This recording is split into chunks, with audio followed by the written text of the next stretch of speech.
Hay cosas que la tierra guarda a propósito, no por olvido, no por accidente. Las guarda porque alguien decidió que ahí debían quedarse, enterradas, escondidas, lejos de las manos de los vivos.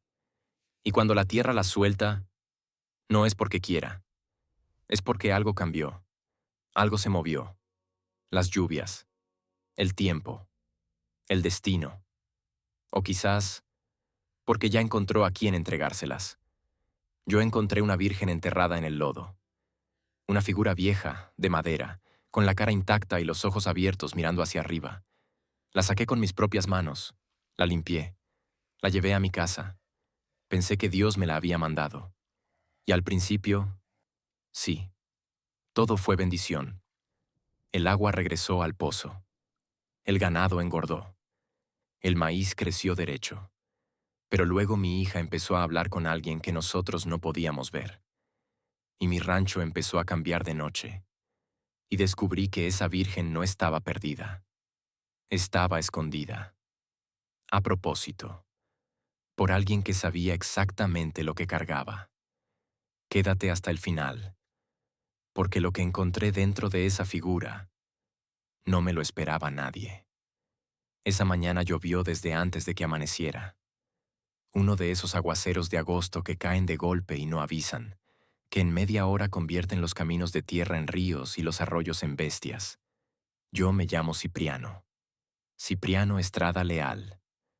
Tengo 51 años y toda mi vida la he vivido en el mismo rancho donde nació mi padre y donde nació el padre de mi padre. Un pedazo de tierra en la Sierra de Guerrero que no es grande ni rico, pero que es mío y de mi familia. En ese tiempo vivíamos apretados. Mi esposa Consuelo, mi hija Remedios que tenía 8 años y mi mamá ya grande que no podía trabajar. Yo sostenía todo con lo que daba el maíz y con 2 vacas y un par de chivos. No sobraba nada. A veces no alcanzaba. Esa mañana salí a revisar los potreros en cuanto paró la lluvia. Con estos aguaceros fuertes siempre hay daños. Se rompen cercas. Se abre la tierra en los lomeríos. A veces el agua arrastra cosas desde arriba y uno encuentra su terreno lleno de piedras y ramas que no estaban antes. Fui primero al borde del barranco donde tengo sembrado el maíz de temporal. Ahí el suelo es más suelto y con las lluvias se erosiona. Cada año pierdo un poco de orilla. Ese día la lluvia había abierto una grieta larga en el borde, como si la tierra hubiera dado un paso hacia el barranco y hubiera dejado al descubierto todo lo que traía adentro. Vi piedras, vi raíces viejas, vi capas de tierra de distintos colores como si fueran años apilados. Y entonces vi algo diferente.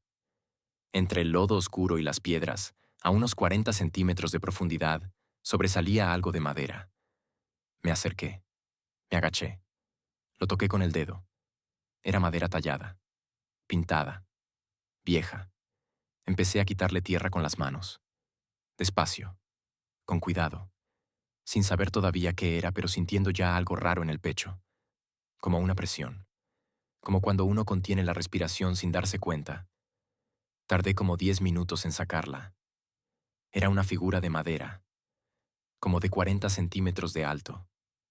Una mujer con manto azul y túnica blanca, las manos juntas frente al pecho, la cabeza ligeramente inclinada hacia abajo. La Virgen María. La limpié con la manga de la camisa. La tierra se fue cayendo en pedazos secos a pesar de la lluvia reciente, como si la figura no quisiera quedarse sucia, como si rechazara el lodo. Y la cara. La cara estaba perfecta.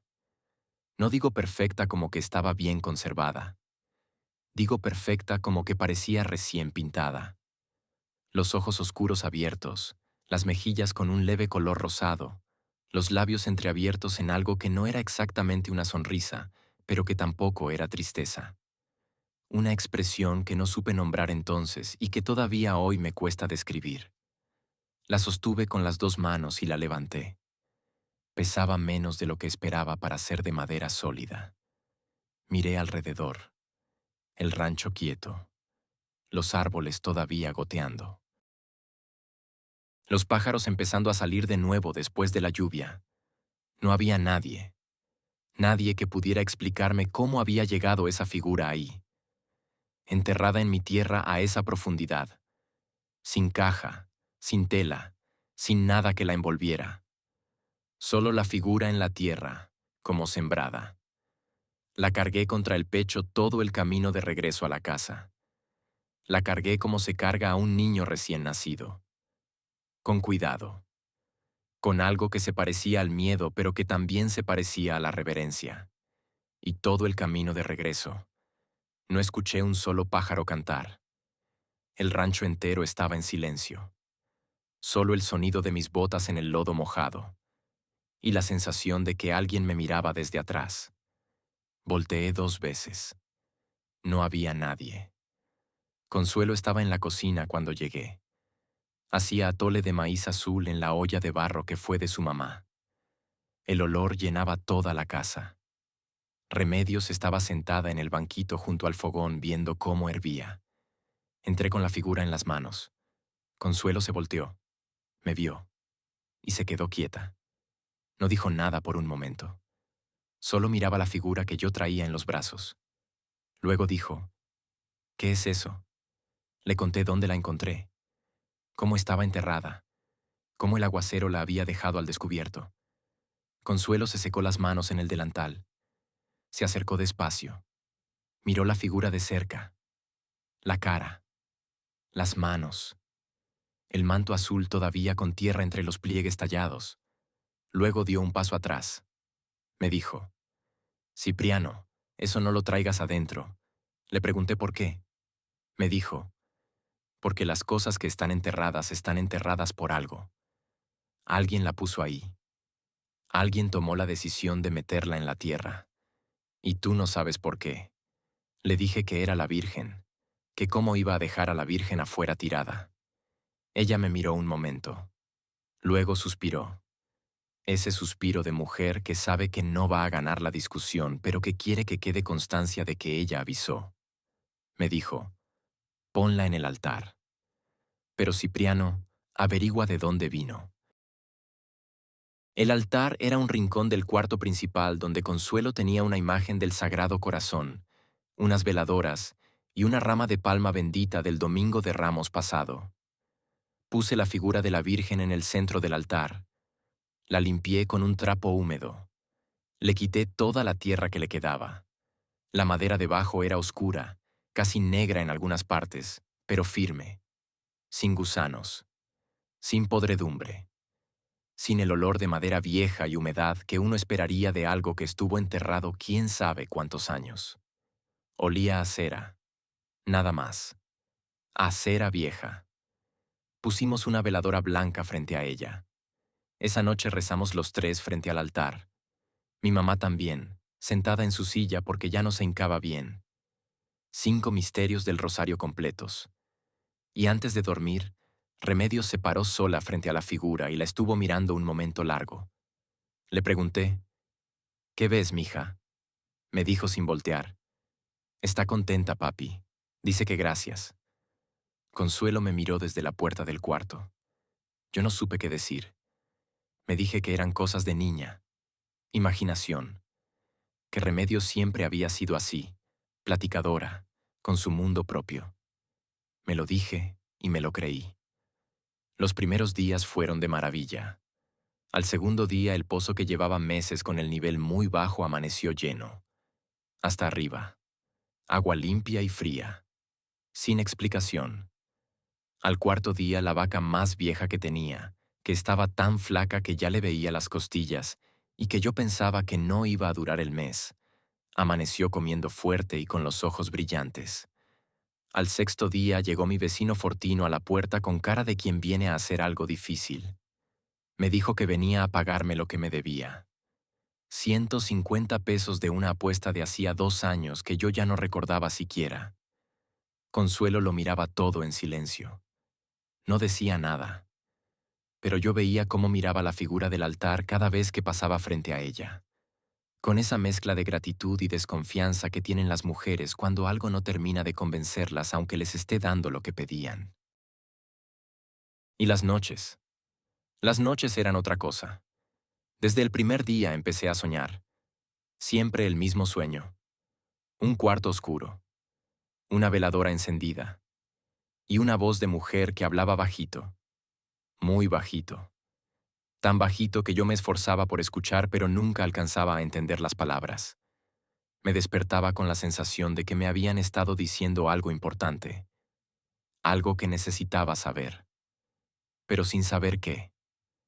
Dicen que uno se acostumbra a todo, a lo bueno y a lo malo. Y es verdad, uno se acostumbra tan rápido a las bendiciones que pronto ya no las ve como algo extraordinario, sino como algo normal, como algo que le corresponde. Así nos pasó con los milagros del principio. Al cabo de 2 semanas ya no nos sorprendía el pozo lleno, ya no comentábamos la salud de la vaca, ya era normal. Y entonces empezamos a ver las otras cosas. La primera fue la figura misma. Yo la había puesto mirando hacia el sur, hacia la ventana. Así quedó el día que la puse. Lo recuerdo bien porque me fijé en que la luz de la tarde le pegaba de frente y le iluminaba la cara de una manera que se veía muy bien. Pero 3 días después amaneció mirando hacia el este, no hacia la ventana, hacia la pared. Le pregunté a Consuelo si la había movido. Me dijo que no. Le pregunté a mi mamá. Dijo que no se había levantado en la noche. Le pregunté a Remedios. Remedios me dijo con toda la naturalidad del mundo. Ella sola se mueve, papi. Busca dónde ver mejor. Consuelo me miró. Yo me hice que no había escuchado y fui a revisar el ganado. Pero la figura se siguió moviendo. No de manera dramática. No amanecía al otro lado del cuarto ni nada así. Eran movimientos pequeños, un giro de unos grados, una inclinación diferente de la cabeza, las manos que a veces parecían estar en una posición y al día siguiente en otra. Yo mismo empecé a dudar de mi memoria. Me decía, quizás siempre estuvo así, y yo no me fijé bien. Pero Consuelo sí se fijaba. Consuelo tenía ojos para eso. Una mañana me dijo en voz baja para que Remedios no oyera. Ayer en la noche me levanté a tomar agua y pasé por el altar. La Virgen estaba mirando hacia la puerta del cuarto de la niña. Le pregunté, ¿y? Me dijo, hacia la puerta de nuestra hija, Cipriano, mirando directamente. No supe qué contestar. Lo de Remedios era lo que más me inquietaba, aunque no quisiera admitirlo. La niña siempre había sido tranquila, callada para su edad. De esas criaturas que juegan solas y no necesitan compañía para entretenerse. Pero desde que llegó la figura, Remedios pasaba largos ratos parada frente al altar, no rezando, no con las manos juntas ni repitiendo oraciones, solo parada, mirando la figura, y a veces moviendo los labios muy despacio, como si escuchara algo y respondiera en susurros. Un día me acerqué por atrás sin hacer ruido. Alcancé a escuchar lo que decía. Decía, sí, señora. Entiendo, señora. Le digo a mi papá, señora. Me puse en cuclillas junto a ella. Le dije bajito, Remedios. ¿Con quién hablas? Ella no se asustó. No brincó. Se volteó hacia mí con toda la calma del mundo y me dijo, con la señora del altar, papi. Me está contando cosas. Le pregunté, ¿qué cosas? Ella me miró un momento como pensando si debía decirme o no. Luego dijo, cosas de antes, de cuando ella estaba en la iglesia. Dice que estuvo mucho tiempo sola y oscuro y que tiene frío todavía. Se me erizó la nuca. Le dije con cuidado, mija, esos son imaginaciones tuyas. Ella me miró con esos ojos de niña que saben más de lo que uno quiere aceptar. Me dijo, no, papi, no son imaginaciones. Ella me dijo tu nombre. Me dijo que te diga que ya la encontraste, pero que falta lo más importante, que falta terminar lo que quedó. Hay palabras que uno escucha y ya no puede desescuchar, que se quedan instaladas en la cabeza y no hay manera de sacarlas, que falta terminar lo que quedó. Eso me dijo mi hija de 8 años con una voz tranquila, como si repitiera algo que le habían dictado. Esa noche no dormí.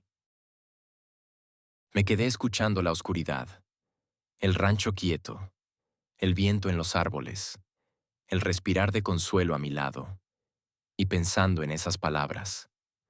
Al día siguiente decidí que tenía que entender qué estaba pasando. No podía seguir diciéndome que eran imaginaciones de Remedios. Ya eran demasiadas cosas juntas. Empecé por el lugar donde había encontrado la figura. Volví al borde del barranco, al sitio exacto donde el aguacero había abierto la grieta. Me agaché a revisar bien la tierra, y encontré algo que no había visto el primer día. En la pared de tierra expuesta, a la misma profundidad donde estaba la figura, había restos de algo. Fragmentos de barro cocido. Pedazos de lo que pareció haber sido una olla o un cántaro. Como si la figura hubiera estado guardada dentro de un recipiente que con los años se fue rompiendo. Y entre los fragmentos de barro, pegado a uno de los pedazos con tierra endurecida, había algo de papel. O lo que quedaba de papel. Amarillo, frágil, casi deshecho. Lo saqué con cuidado.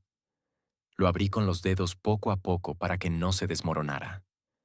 Solo alcancé a leer 2 palabras antes de que el papel se rompiera. 2 palabras escritas a mano con tinta desvanecida. No sacar. Me quedé arrodillado en el lodo sosteniendo ese pedazo de papel roto. No sacar.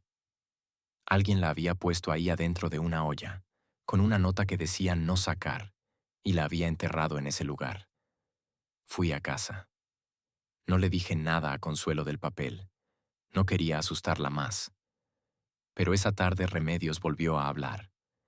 Estaba en el patio jugando sola con unas piedras y de repente se paró y me llamó. Papi, la señora dice que hay nombres que tú tienes que saber. Le dije que cuáles nombres. Ella frunció el ceño como si estuviera escuchando con atención.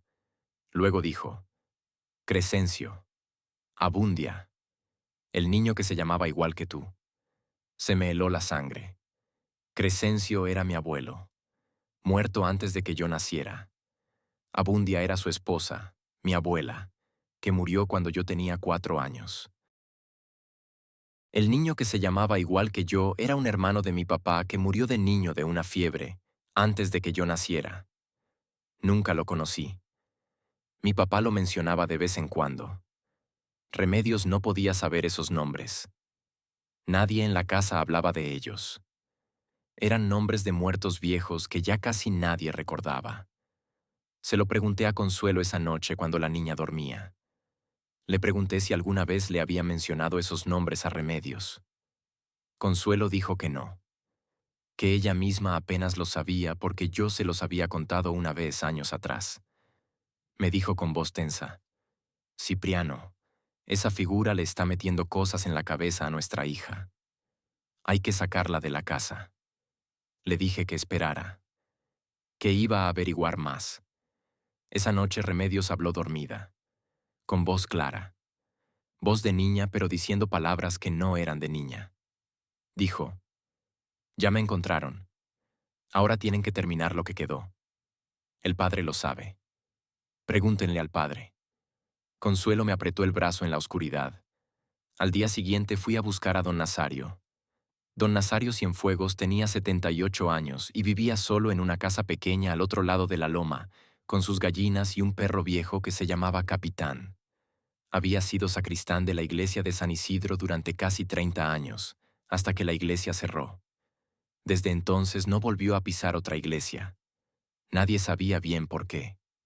Cuando le preguntaban, cambiaba el tema. Era un hombre callado, de esos que hablan poco, pero cuando hablan vale la pena escuchar. Llegué a su casa a media mañana. Estaba en el patio afilando un machete viejo. Me saludó con la cabeza y siguió afilando. Esperó a que yo hablara. Le conté todo desde el principio. El aguacero, la grieta en el barranco, la figura, los pedazos de olla, el papel con las 2 palabras. Don Nazario fue dejando de mover la piedra de afilar poco a poco. Cuando terminé de hablar, me miró. Me dijo, ¿cómo es la figura? Descríbemela. Le describí. El manto azul, la túnica blanca, las manos juntas. La cara con los ojos oscuros abiertos y esa expresión que yo no había podido nombrar. Él cerró los ojos un momento.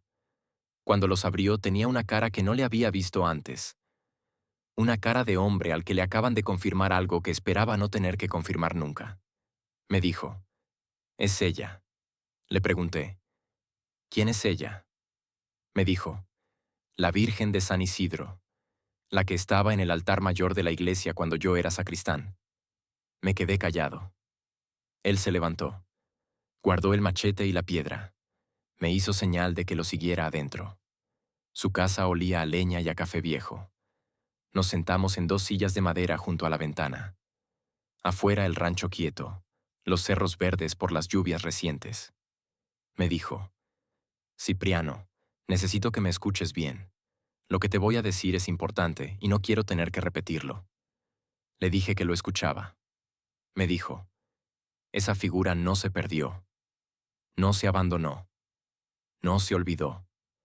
Fue enterrada a propósito por el padre Aurelio, que vino de la diócesis hace 42 años a hacerse cargo de lo que había pasado en San Isidro. Él tomó la decisión de enterrarla. Él mismo escogió el lugar. Y él mismo dijo que no se debía desenterrar. Le pregunté qué había pasado en San Isidro. Él tardó un momento en responder. Me dijo, «Antes del padre Aurelio, en esa iglesia servía otro sacerdote, el padre Cándido. Un hombre que llegó de fuera, que nadie conocía bien, que decía todas las misas y cumplía con todo lo que se esperaba de él, pero que de noche hacía otras cosas en la iglesia, cosas que no eran misa, cosas que no eran oración». Le pregunté qué tipo de cosas. Don Nazario me miró directo a los ojos. Me dijo, «El tipo de cosas que uno no nombra fácil. Ritos, invocaciones, cosas que mezclan lo de arriba con lo de abajo sin respetar la diferencia».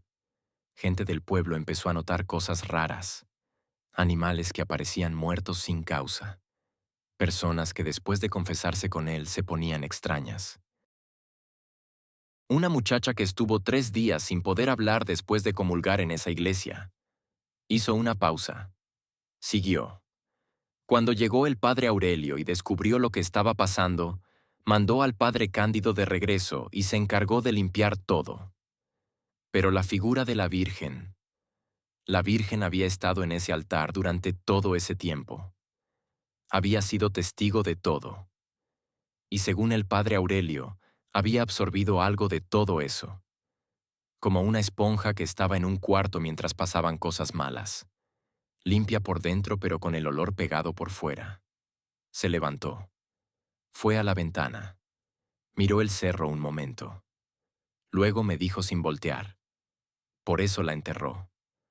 No la destruyó porque es imagen sagrada y no se destruye lo sagrado. Pero tampoco podía ponerla en otro altar sin antes limpiarla bien, y ese trabajo él no supo hacerlo o no quiso intentarlo. Así que la enterró. Con una nota. Para que nadie la sacara. Me volteé a verlo. Le dije. La nota decía no sacar. Él asintió despacio. Me dijo, «Cipriano, devuélvela. Entiérrala donde la encontraste y no la vuelvas a tocar. Eso es lo que te pido». Le dije que lo iba a pensar. Él se volteó y me miró con una expresión que me recordó a alguien. La misma expresión que tenía don Fulgencio cuando le dije lo mismo sobre la otra cruz. Esa mirada de quien ya sabe cómo va a terminar todo pero no puede hacer nada para evitarlo. Me dijo, «No lo pienses mucho, muchacho». Volví a casa con todo eso dando vueltas en la cabeza. Y esa noche Remedios no habló dormida. Esa noche lloró dormida, bajito, con sollozos pequeños, como alguien que está soñando con algo muy triste y no puede despertar. Consuelo y yo nos quedamos sentados a los lados de su cama hasta que se calmó, sin decirnos nada, sin necesitar decirnos nada. Hay verdades que los pueblos entierran junto con sus muertos, no por maldad, por vergüenza, por miedo, por no saber cómo cargarlas de otra manera. Pero las verdades enterradas no se pudren como se pudre la madera. Se conservan, se endurecen. Y cuando alguien las saca a la luz, Salen intactas, con toda su fuerza, con todo su peso. Esa tarde don Nazario me contó el resto. Yo le había dicho que lo iba a pensar, que si devolvía la figura, que si no. Él me miró un momento y luego dijo, «Siéntate, Cipriano. Hay cosas que todavía no te dije». Me senté. Me sirvió un café negro en una taza de peltre y empezó a hablar. Me dijo, «El padre Cándido llegó a San Isidro cuando yo tenía como 35 años. Llegó solo, sin que nadie lo conociera, con una carta de presentación de la diócesis que nadie fue a verificar. Era un hombre delgado, de hablar suave, que se ganaba la confianza de la gente rápido. Muy rápido. Demasiado rápido para mi gusto, pero yo era joven y no le di importancia a eso. Tomó un sorbo de café. Siguió. Al principio todo fue normal. Misas, confesiones, visitas a los enfermos. Pero después de unos meses empecé a notar que se quedaba en la iglesia hasta muy tarde. Yo llegaba en la madrugada a abrir para la misa de 5 y encontraba señales de que había habido velas encendidas en lugares raros. No en el altar, en los rincones, en el piso. Una vez encontré un círculo dibujado con ceniza en la sacristía. Se quedó callado un momento. Dijo, le pregunté al padre Cándido qué era ese círculo. Me dijo que había estado haciendo ejercicios espirituales.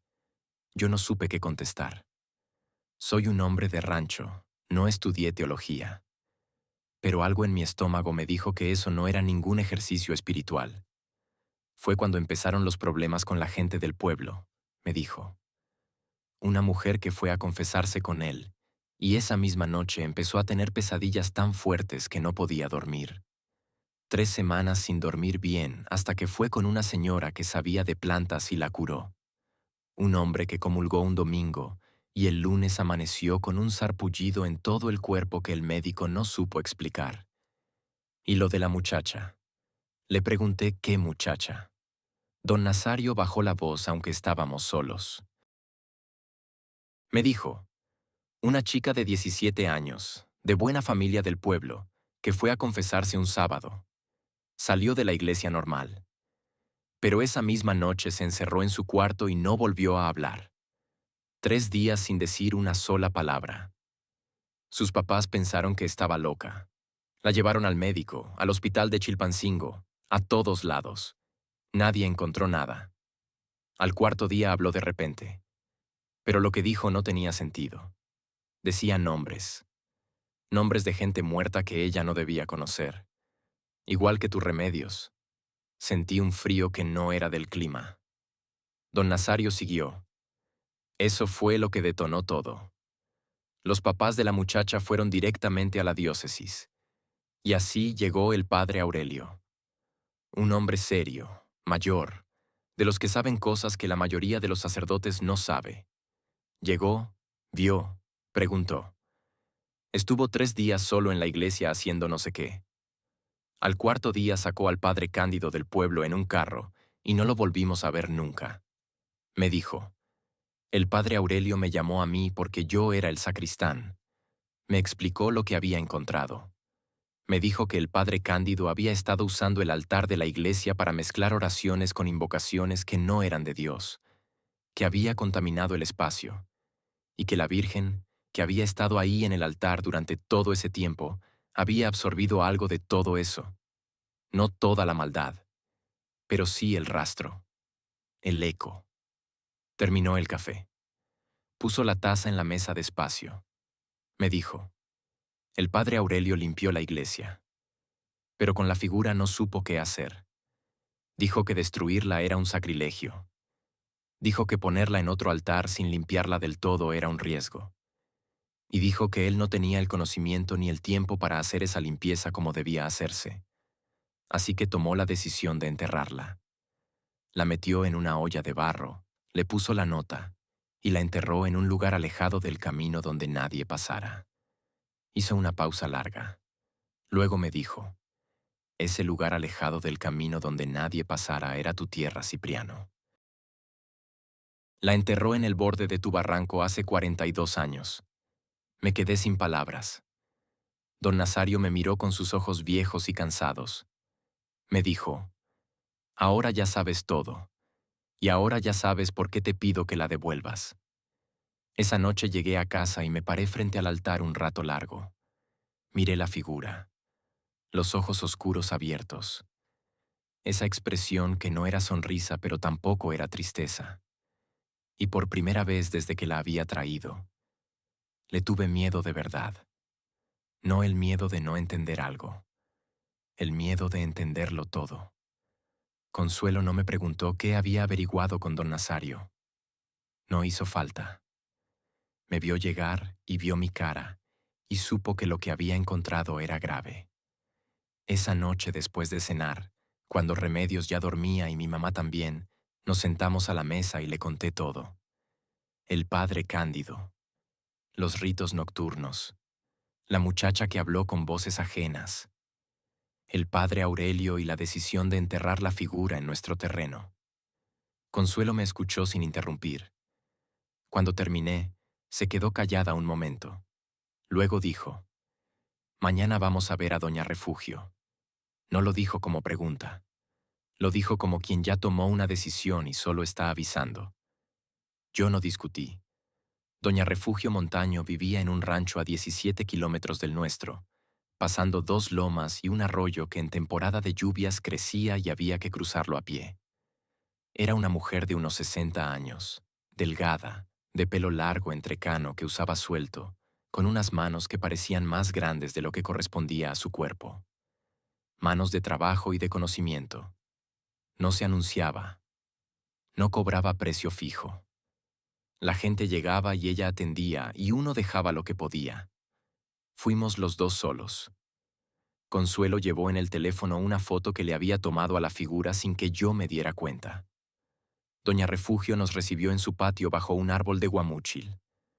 Nos sentamos en unas bancas de madera y ella se sentó frente a nosotros con las manos sobre las rodillas, mirándonos. Antes de que dijéramos nada, dijo, «¿Traen algo pesado encima los dos?» Le dije que sí, que veníamos por eso. Le conté la historia. Consuelo le mostró la foto en el teléfono. Doña Refugio miró la foto un momento largo. La amplió con los dedos para ver la cara de cerca. Luego le devolvió el teléfono a Consuelo y se quedó mirando el árbol de guamúchil un rato. Luego dijo, «Esta imagen tiene 2 cosas adentro al mismo tiempo». Le pregunté cómo era eso posible. Dijo, «Es posible porque así funciona. Un objeto sagrado es como un recipiente. Puede guardar devoción, fe, amor, todas las oraciones que le rezaron durante años. Eso no se va fácil. Está ahí adentro, firme. Pero ese mismo recipiente también puede guardar otras cosas si las circunstancias lo permiten. Si lo que pasa a su alrededor es suficientemente fuerte y suficientemente oscuro, algo se queda pegado. No adentro del todo, pero en las paredes, en la superficie. Como el humo que impregna la ropa aunque el fuego no te haya tocado. Consuelo preguntó, ¿entonces tiene maldad adentro? Doña Refugio sacudió la cabeza. Dijo, no es maldad lo que tiene, es confusión. Tiene capas de cosas distintas que no deberían estar juntas. Lo sagrado y lo profano mezclados sin orden. Por eso da las 2 cosas al mismo tiempo. Los milagros son reales. Vienen de lo que la imagen lleva dentro desde hace siglos de devoción. Pero lo otro también es real. Lo que se pegó en esa iglesia también está ahí. Y eso es lo que está tocando a tu hija. Le pregunté qué estaba haciendo con Remedios exactamente. Doña Refugio dijo, los niños son permeables. No tienen las capas que tenemos los adultos. Cuando hay una presencia confusa cerca, los niños la captan primero. Tu hija no está poseída ni está en peligro inmediato, pero está siendo usada como canal sin que nadie le haya pedido permiso. Y eso, si se prolonga, sí puede dejarle marca. Consuelo se limpió los ojos con el rebozo. Doña Refugio nos miró a los dos. Dijo, necesito ir a su casa. Ver la figura en persona. Lo que puedo hacer desde aquí tiene un límite.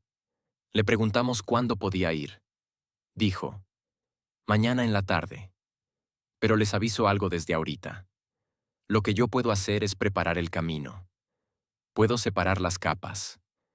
Puedo limpiar lo que está en la superficie. Pero para que la imagen quede bien del todo, para que las dos cosas que tiene adentro se ordenen, necesitan al Padre, a un sacerdote. La iglesia tiene que cerrar lo que la iglesia dejó abierto. Nos levantamos para irnos. En la entrada del patio, doña Refugio le puso la mano en el hombro a Consuelo y le dijo bajito algo que yo alcancé a escuchar. Le dijo, usted tenía razón desde el principio. Las mujeres casi siempre tienen razón en estas cosas. El problema es que los hombres casi nunca escuchan a tiempo. Consuelo no dijo nada, pero en el camino de regreso me tomó la mano. Y yo la dejé. Al día siguiente, doña Refugio llegó a las 4 de la tarde. Venía a pie desde el camino, con una bolsa de tela colgada al hombro. Entró al rancho mirando todo a su alrededor con esa mirada que tienen las personas que saben leer los lugares. Los árboles, el patio, el aire. Se paró en la entrada y dijo, ¿cuánto tiempo lleva la figura en la casa? Le dije, casi 3 semanas. Ella asintió despacio. Dijo, se nota. No dijo más. Entró. Fue directamente al cuarto del altar sin que nadie la guiara, como si ya supiera dónde estaba. Se paró frente a la figura. La miró un momento largo sin acercarse. Luego sacó de su bolsa un atado de hierbas que no supe nombrar todas. Reconocí el romero, el ruda, algo más oscuro y seco que olía fuerte, como tierra quemada. Prendió las hierbas con un cerillo. Las dejó arder un momento y luego las apagó para que solo quedara el humo. Empezó a pasar el humo alrededor de la figura. Lento, circular, murmurando algo en voz muy baja que yo no alcancé a entender. Consuelo y yo estábamos parados en la puerta del cuarto. Remedios estaba con mi mamá en la cocina. Yo le había dicho a Consuelo que las mantuviera lejos durante el rato que durara el trabajo de doña Refugio. El cuarto se fue llenando de humo. No era un humo molesto. Era un humo denso, fragante, que se movía de manera rara. No subía derecho como hace el humo normal. Se movía en espirales lentas, como si algo lo empujara desde adentro. Doña Refugio siguió murmurando. Sacó de su bolsa una botella pequeña de agua. La abrió, mojó sus dedos, los pasó por la madera de la figura, por los costados, por la base, por el manto azul, por las manos. El cuarto estaba muy quieto. Y entonces la figura cayó. No se tambaleó. No se inclinó despacio. Cayó de golpe, hacia adelante, como si alguien la hubiera empujado desde atrás. Golpeó el piso de tierra y se partió en dos, exactamente por la mitad. La parte de arriba, con la cabeza y el manto, quedó separada de la parte de abajo. Consuelo ahogó un grito. Doña Refugio no se movió. No brincó. Solo se quedó mirando los dos pedazos en el suelo. Luego dijo en voz baja, «Está resistiendo». Se agachó. Se acercó a los pedazos. Los miró de cerca sin tocarlos. Y entonces dijo, «Acérquense. Huélanlo». Consuelo y yo nos acercamos con cuidado. De la grieta donde la figura se había partido salía un olor. No era olor a madera vieja. No era tierra ni humedad. Era un olor que ninguno de los dos supo nombrar en ese momento. Algo entre cera derretida, incienso quemado y algo más. Algo que no tenía nombre conocido pero que se sentía antiguo. Muy antiguo. Como si de la grieta saliera algo que había estado guardado mucho tiempo y que ahora por primera vez encontraba aire. Doña Refugio se incorporó. Dijo, «Hay dos cosas distintas dentro de esta imagen. Las dos son fuertes. Las dos llevan mucho tiempo ahí. Y las dos se resisten a moverse». Le pregunté, «¿Qué hacemos?». Dijo, «Yo puedo seguir trabajando, pero lo que está adentro de esta figura tiene raíz en lo que pasó en esa iglesia. Y para mover eso de raíz, necesitan al Padre. Necesitan que la iglesia haga su parte». Consuelo me miró. Yo sabía que tenía razón. Doña Refugio envolvió los dos pedazos de la figura en un trapo limpio que sacó de su bolsa. Los puso sobre el altar con cuidado. Encendió dos velas blancas a los lados. Dijo, «No muevan esto de aquí hasta que venga el padre. Y no dejen que la niña entre a este cuarto esta noche».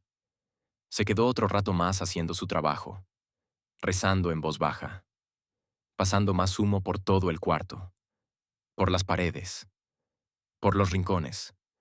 Cuando se fue ya había oscurecido. Esa noche el rancho estuvo quieto, sin sueños, sin voces, sin que Remedios hablara dormida, pero una quietud que no era paz. Era la quietud de algo que espera. El padre Anselmo Guerrero llevaba 12 años en la parroquia del municipio. Era un hombre de unos 50 años, con barba de varios días y anteojos de armazón negra, de esos sacerdotes que hablan directo y que no se incomodan con las preguntas difíciles.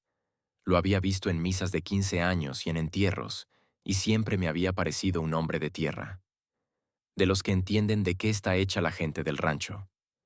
Fui a buscarlo a la parroquia un miércoles en la mañana. Le dije que necesitaba hablar con él de algo importante, que no era confesión, que era otra cosa. Me hizo pasar a la sacristía. Nos sentamos. Le conté todo desde el principio. La figura, el aguacero, la nota que decía no sacar, lo que me dijo don Nazario sobre el padre Cándido y el padre Aurelio, lo que había pasado con Remedios, lo que dijo doña Refugio. El padre Anselmo me escuchó sin interrumpir, con los codos sobre la mesa y los dedos juntos frente a la boca. Cuando terminé, no dijo nada por un momento. Luego se levantó y fue a un librero que tenía en el rincón. Un librero viejo, lleno de carpetas y libros con lomos desgastados. Empezó a buscar entre ellos. Sacó una carpeta azul, gruesa, con papeles sujetos adentro. La abrió sobre la mesa. Empezó a pasar hojas. Era un registro de la diócesis. Actas, reportes, cartas, papeles viejos escritos a máquina. Pasó varias páginas hasta que encontró lo que buscaba. Me puso el dedo sobre una hoja. Dije, «Léelo». Me acerqué. Era un acta con fecha de hace 42 años. El encabezado decía, «Informe sobre los actos irregulares en la parroquia de San Isidro Labrador». Leí despacio porque no leo tan rápido. El acta describía lo que don Nazario me había contado, pero con más detalle. El padre Cándido. Los ritos nocturnos. Las personas afectadas. La intervención del padre Aurelio. Y al final, una resolución firmada por el obispo de ese tiempo. La resolución decía que la imagen titular de la parroquia, una figura de la Virgen María de advocación indeterminada, sería retirada del culto público de manera temporal hasta que pudiera realizarse un rito de reconciliación apropiado. En tanto dicho rito se realizara, la imagen sería preservada en lugar apartado bajo criterio del sacerdote interviniente. Debajo de eso, con letra diferente, alguien había escrito a mano: imagen depositada en terreno colindante al camino elegido. Referencia: parcela de la familia Estrada. Mi familia. Me quedé mirando esas palabras. El padre Anselmo se sentó de nuevo. Dijo, el rito de reconciliación que menciona el acta nunca se realizó. El padre Aurelio fue trasladado al año siguiente a otra diócesis. El obispo que firmó murió. Y el expediente quedó aquí, en esta carpeta, durante 42 años sin que nadie lo tocara. Hizo una pausa. Dijo, hasta hoy. Le pregunté si él podía hacer ese rito. Me miró. Dijo, no es un exorcismo, si eso es lo que estás pensando. No es eso. Es algo más sencillo en cierto sentido y más complicado en otro. Es un rito de reconciliación de imagen sacra. Una bendición profunda que reconoce lo que la imagen vivió y le devuelve su identidad original. Le dice, en términos de la Iglesia, que lo que pasó a su alrededor no la define, que lo que ella es no cambió. Le pregunté si lo haría. Estuvo callado un momento. Luego dijo, sí, pero quiero ir a tu casa. Quiero ver la imagen. Y quiero que la señora que mencionas, la curandera, también esté presente si ella acepta. Lo que describe Doña Refugio y lo que dice este expediente apuntan al mismo problema desde dos caminos distintos. Los dos caminos juntos van a llegar más lejos que cualquiera solo. Le fui a avisar a Doña Refugio. Aceptó sin dudar. Me dijo solo una cosa. Dile al padre que yo no me meto en su trabajo y le pido que él no se meta en el mío. Cada quien hace lo que sabe hacer. Y entre los dos cerramos esto. Quedamos para el sábado. Esa semana Remedios no se acercó al cuarto del altar. No porque se lo hubiéramos prohibido, sino porque ella sola dejó de querer entrar. Le pregunté por qué. Me dijo, la señora ya no me habla, papi. Creo que está esperando algo. El sábado amaneció despejado. De esos días de sierra que uno agradece porque la luz entra limpia desde temprano y los cerros se ven verdes y el aire huele a tierra mojada y a pino. Un día que en otras circunstancias uno simplemente disfruta sin pensar. Yo no dormí bien la noche anterior. Me quedé en la cama mirando el techo, escuchando el rancho quieto, pensando en todo lo que había pasado desde el día del aguacero, en la figura en el lodo, en los milagros, en los sueños con la voz que no podía entender, en Remedios hablando con alguien invisible, en don Nazario con su cara de hombre que ya sabe cómo termina todo, en doña Refugio y el olor que salió de la grieta. El padre Anselmo llegó a las 10 de la mañana en su camioneta vieja. Doña Refugio llegó 10 minutos después, a pie, con su bolsa de tela.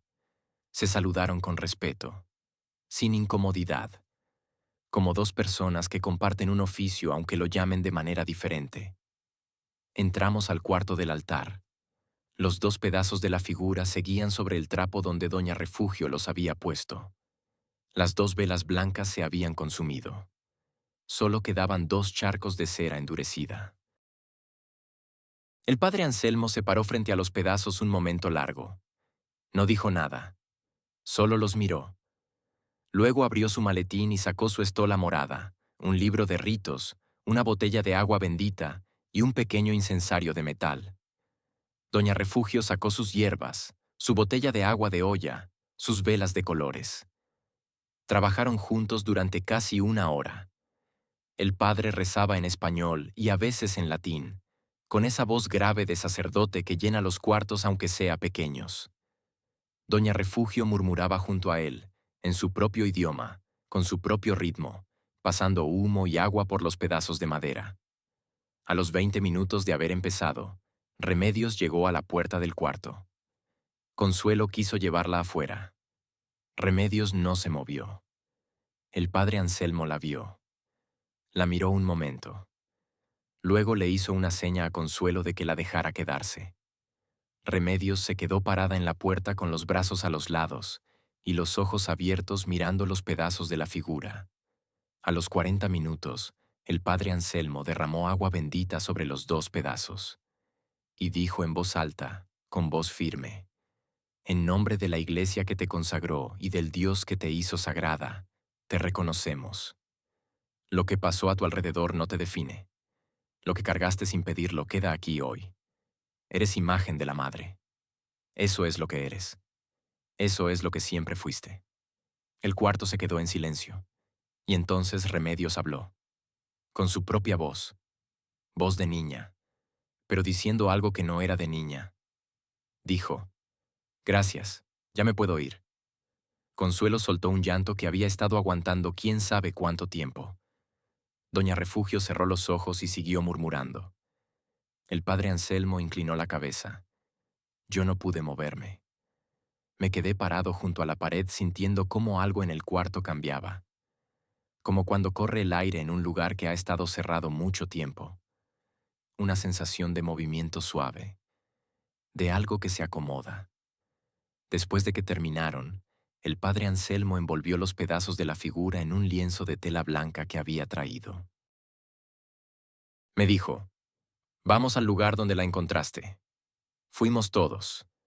El padre, Doña Refugio, Consuelo, yo. Remedios de la mano de su mamá. Al borde del barranco, en el lugar exacto donde el aguacero había abierto la grieta, el padre Anselmo preparó una pequeña tumba con sus propias manos. Cavó con una pala que yo le presté. Despacio, con cuidado. Bajó los 2 pedazos envueltos en el lienzo blanco. Los cubrió de tierra. Rezó sobre la tierra fresca. Doña Refugio puso flores encima. Flores de cempasúchil que había traído en su bolsa. Anaranjadas, brillantes contra la tierra oscura. Yo corté una rama de un árbol de capulín que tenía ahí cerca y la clavé en la tierra. Una cruz sencilla, sin nombre porque no sabíamos cómo se llamaba exactamente esa imagen, sin fecha porque no sabíamos cuántos años tenía, solo la cruz, y las flores, y la tierra de vuelta a su lugar. El padre Anselmo dijo, aquí descansa esta imagen hasta que Dios disponga otra cosa, en paz y en nombre. Doña Refugio dijo algo en voz muy baja que solo ella escuchó. Remedios se soltó de la mano de Consuelo, se agachó frente a la cruz improvisada y puso su palma abierta sobre la tierra un momento. Luego se levantó y me miró. Me dijo, ya se fue, papi, ya está contenta. Esa noche dormimos todos. Profundo, sin interrupciones, sin voces ni sueños extraños. Negro, el perro, que llevaba días durmiendo cerca de la puerta de entrada en lugar de en el patio como siempre, volvió a su lugar de costumbre junto al árbol del centro. Los días que siguieron fueron normales. Normales de verdad. No la normalidad falsa de los primeros milagros donde todo era demasiado bueno. La normalidad real, con sus problemas de siempre y sus alegrías pequeñas de siempre. El maíz siguió creciendo derecho. No por ninguna bendición especial, sino porque yo lo cuidé como siempre lo había cuidado. Remedios volvió a ser la niña callada y juguetona de antes. Nunca volvió a mencionar a la señora del altar.